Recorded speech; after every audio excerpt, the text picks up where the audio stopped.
সারা ভারত কৃষক সভার গৌরবময় 90 বছর পূর্তি উপলক্ষে সংগঠনটির মোহনপুর বিভাগীয় কমিটির উদ্যোগে মঙ্গলবার এক বিশেষ আলোচনা সভা ও কৃষক সম্মাননা কর্মসূচির আয়োজন করা হয়।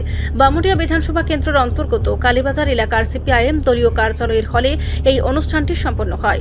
সভায় মূলত সারা ভারত কৃষক সভার ঐতিহাসিক প্রতিষ্ঠা, দীর্ঘ লড়াইয়ের ইতিহাস এবং বর্তমান প্রেক্ষাপটে মেহনতি কৃষকদের অধিকার রক্ষায় এই সংগঠনের প্রাসঙ্গিক ভূমিকা নিয়ে বিস্তারিত আলোচনা করা হয়। কর্মসূচির অংশ হিসেবে এদিন মোহনপুর মহকুমা বিভিন্ন প্রান্ত থেকে আসা 16 জন প্রান্তিক ও প্রবীণ কৃষকদের তাদের অবদানের জন্য সংগঠনের পক্ষ থেকে আনুষ্ঠানিকভাবে সম্মাননা প্রদান করা হয়। উক্ত আলোচনা সভায় প্রধান বক্তা ও অতিথি হিসেবে উপস্থিত ছিলেন সারা ভারত কৃষক সভার রাজ্য কমিটির সম্পাদক পবিত্র কর, বামুডিয়ার বিধায়ক নয়ন সরকার, সিপিআইএমের মোহনপুর বিভাগীয় কমিটির সম্পাদক সুদীপ দেবনাথ এবং বামুডিয়া অঞ্চল কমিটির সম্পাদক পার্থ দাস সহ অন্যান্য বামপন্থী নেতৃত্ব ও কর্মীবৃন্দ। অনুষ্ঠান শেষে আয়োজিত এই কর্মসূচি প্রসঙ্গে প্রতিক্রিয়া ব্যক্ত করতে গিয়ে বাম নেতৃবৃন্দ বর্তমান শাসক দলের তীব্র সমালোচনা করেন। তারা অভিযোগ করেন, বর্তমান সরকারের আমলে কৃষক সম্মান নিধি যোজনা বন্ধের মুখে পড়েছে।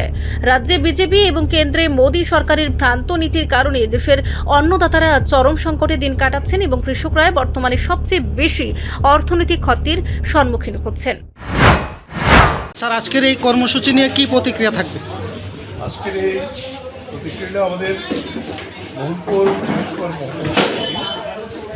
আমাদের একটা নির্ধারিত কর্মসূচি ছিল যে আমাদের সংগঠনের 90 বছর পূর্তি হয়েছে। 1936 সালের 11ই এপ্রিল শুরু হয়েছিল। তো আমরা 11ই এপ্রিল করেছি। এখন সারা রাজ্যে প্রত্যেক মহকুমাতে আমরা আমাদের কর্মীদেরকে এই যে বিরাট আন্দোলনের ইতিহাস, সারা ভারত কৃষক সভার গঠন, তার সংগ্রাম, তার প্রেক্ষাপটগুলো আমরা আমাদের কর্মীদের মধ্যে তার আলোচনার জন্য, শিক্ষিত করার জন্য তাদেরকে এটা বলি। সঙ্গে সঙ্গে রাজ্যের যে এখন বর্তমান অবস্থা, সবচেয়ে করুণ অবস্থা আমাদের রাজ্যের কৃষকদের। কৃষকরা যা করতে হয় নিজের উদ্যোগে করতে হয়। বিএলডব্লিউ স্টোরে গেলে সার পাওয়া যায়, বীজ সরকারি উদ্যোগে কিচ্ছু নেই, প্রচুর দাম দিয়ে সবজির বীজ হোক, ধানের বীজ হোক, যে কোনো বীজ তাকে ক্রয় করতে হয়। সার প্রাইভেট কিনতে হয়, প্রচুর দাম। এই সমস্ত বিষয় ধান কিনে না। এবার ঝড়ে আমরা দেখেছি প্রায় 30 থেকে 40,000 কৃষক ক্ষতিগ্রস্ত হলো। তারপরে তো কৃষকের উপর আক্রমণ আছেই। এইগুলো নিয়ে আমাদের লড়াই আমরা করছি।